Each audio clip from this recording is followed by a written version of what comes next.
And this ball crushed high and deep left field. Take a good look. You won't see it for long.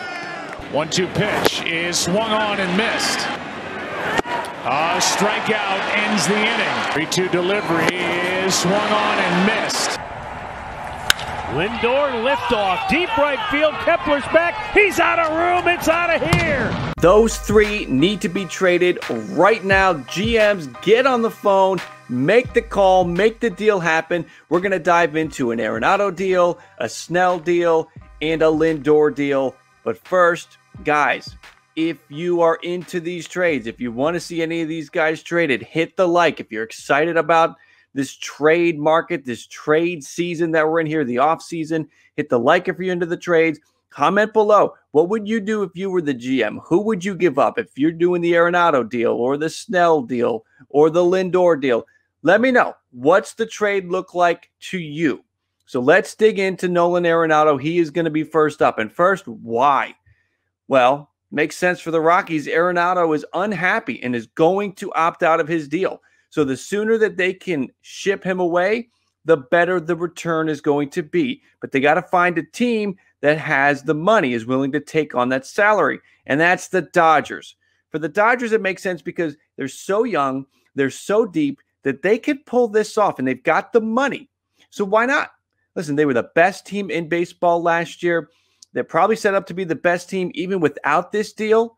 So if you can improve on being the best team in baseball and get better, why not do it? Especially if it's not going to cost you much. So here is what the deal looks like for an Arenado to the Dodgers, and who's going back to the Rockies. In this trade scenario, Colorado receives Keibert Ruiz, number 2 prospect in the Dodger system, Cody Hosey, the 3rd prospect in the system, Tony Gonsolin, and a 4th player could either be Gerardo Carrillo or Zach McKinstry.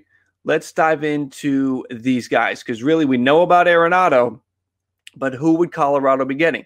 So Ruiz, with Will Smith looking like one of the best catchers in baseball at this point, Ruiz is expendable. His grade is a 55 out of 80, with his hitting tool being the best. He had a cup of coffee with the Dodgers in 2020, 8 at-bats, hit the homer for his first hit, and across his minor league development, he's carried about a 300 batting average. He's just 22, and there's time for him to continue his improvement. Cody Hosey, 3rd baseman, 25th overall selection in 2019. He grades out with a 50 out of 80, with his power and his arm being his best tools. Those grade at a 55. In 41 games in the minors in 19, he slashed 299, 380, and 483 with 5 homers and 29 RBI. Tony Gonsolin. There's going to have to be some MLB talent involved in this deal. It's going to be an important piece. And Gonsolin, I think, is where it fits. It's going to be one of those 4 or 5 guys in the rotation for the Dodgers. So that's looking at Gonsolin, May, or Urias. If the Dodgers have their choice, obviously I think it would be Gonsolin at this point. Gonsolin can slide right into the rotation in Colorado. For LA, he would be the long man or a spot starter in 2021. And the 4th and final player could be a lower tier MLB guy, maybe like Chris Taylor, or it'll be a prospect. And if it's a prospect, I think it's somebody like Gerardo Carrillo, right-handed pitcher, 16th prospect in the Dodgers system. Best attribute is his fastball, grades out at a 65 out of 80, and he's only 22. His fastball actually can hit 100, and his slider is in the mid-80s, and that's something to work with. Zach McKinstry, 25 years old. In 2019, over 121 minor league games, he slashed 300, 366, and 516 with 19 homers and 78 RBI. If the Rockies can pull that kind of player package away from the Dodgers, you do the deal. McKinstry could be something. Hosey could be something. Ruiz could be your catcher. Gonsolin could be a 3-starter on the Rockies. So you do that deal. If you wait a year, you probably get 2, maybe 3 of those guys. And then on the other side, Arenado, that 5-time All-Star, 8-time Gold Glover, would be heading to the Dodgers. The concern are his home and road splits and his numbers at Dodger Stadium. But that being said, You insert him into the Dodgers lineup. You have Mookie Betts or Corey Seager hitting in front of him. You have Cody Bellinger hitting behind him. And I think those numbers at Dodger Stadium and outside of Coors Field can improve with that kind of lineup around him. Now let's visit the Blake Snell trade. I think the trade that makes the most sense for him is for him to go to the Los Angeles Angels. Why? The Angels get a better deal than if they have to go out and back up the truck for Trevor Bauer. You know, they've spent money on bats and just haven't been able to sign or develop that ace. So here's the chance for them to do that. The Rays, they're looking to just dump salary. So here's their opportunity to dump salary and pick up, in my opinion, 3 players that they'll have control over and won't have to pay for many years to come. So who do the Rays get? Brandon Marsh, Jordan Adams, Chris Rodriguez. Let's look at these 3 guys. Marsh was a second-round pick in 2016. He's the #1 prospect in the Angels system now that Joe Adell is up there. Marsh, the 73rd in the top 100. He grades out at a 55 out of 80 with decent hitting grades. Hitting at 55, power at 50, but excels in the field and on the base paths. He's got a 60 out of 80 grade for running, fielding, and arm. Now, that being said, he hit very well in 2019 at AA, slashing 300, 383, and 428 with 7 homers, 43 RBI, and 18 steals. Jordan Adams, an outfielder, the #3 prospect in the Angels system, was a first-rounder in 2018. In 138 minor league games spanning rookie ball to advanced A ball, he slashed 259, 353, and 371 with 23 doubles, 8 homers, 49 RBI, and 21 steals. His best scouting grade is his running. That's at an 80 out of 80, the best it could get. And Chris Rodriguez, the 3rd and final player going to Tampa in this proposed trade, a right-handed pitcher, 6th prospect in the Angels system, a 4th rounder in 2016, has the best stuff in the Angels system. Now, he's coming off an injury that really limited his availability over the last 2 years, but the Rays coaching staff and how they can work up pitchers should be able to do wonders with him. And then the Angels get Blake Snell. They get their ace. They get their top-line guy. They pick up Rendon last year. They re-sign Trout. They've got to do something to compete, and Blake Snell gives them that chance. The 2018 Cy Young Award winner had a nice bounce-back season in 2020 after a difficult 2019, difficult for many reasons, on the field and then off the field with injuries, really putting it behind. But 2020, he showed that he's the top-line starter. All right, the 3rd and final trade that we are proposing to get done right now, get the GMs on the phone, it's Francisco Lindor from the Indians to the Mets. Why?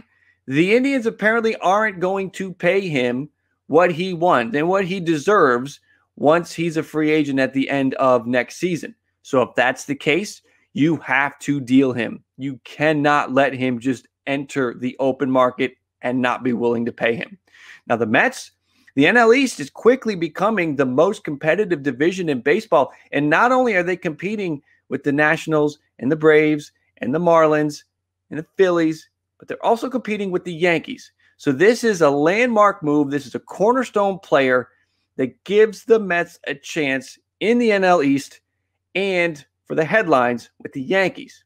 Now, what do the Indians get back? In this trade, they get 4 players: J.D. Davis, Ronnie Mauricio, Matthew Allen, and Daniil Nunez. J.D. Davis now, don't snicker over this. He's a good player. With the Mets, 196 games, he slashed 288, 370, and 483. And he's going to be under team control for a few more years at a much friendlier salary to the team. A productive offensive player under team control, not going to cost him a bankroll. J.D. Davis is a nice major league ready talent to fill in that lineup. Ronnie Mauricio, #1 prospect for the Mets, 57th overall in the top 100. He's the jewel of this deal. He's just 19, a good defender, but thought with time that he'll end up moving to third base. On the grading scale, he's a 55 out of 80 overall. His 2 best tools are his power, 60, and his arm, 60. At A-Ball Columbus in 2019, he slashed 268, 307, and 357 with 62 runs scored, 20 doubles, 5 triples, 4 homers, and 37 RBI. Matthew Allen, right-handed pitcher, 4th best prospect in the Mets system. 2 of the top 5 out of the Mets system, and a pitcher for them to get into their system to develop would be golden. Allen was a 3rd-round pick in 2019. His 2 best pitches are his fastball, which can reach 97, and his curveball. Both grade out at a 60 out of 80. And then Nunez, 18th in the Mets system, deeper down in the prospect pool, but still a top 20 player that they can develop. His best pitch is his fastball, it can reach 96, and garners attention for the high spin rate. And then the Mets, what do they get? They get the 4-time All-Star, only entering his age 27 season, Francisco Lindor, going to be an unrestricted free agent. So you got to be willing to pay him. They got to have to pull a Mookie Betts situation here with like the Dodgers did, where you get him, you sign him, lock him into that 7, 8, 9, 10-year deal early. Get it done before the season even starts. Get him locked in, get him comfortable being a Met for a long time. So those are the 3 trades that need to happen right now. Get the GMs on the phone, get these deals done, make sense for both sides. Comment below. Let me know what you guys think. What would you do if you were the GM in these situations? Would you pull off these deals? Would you hold on to the players? Who would you want back? Let me know, and like the video if you're into these types of trades. If you're into these blockbusters, let's see. Let me know what you guys think.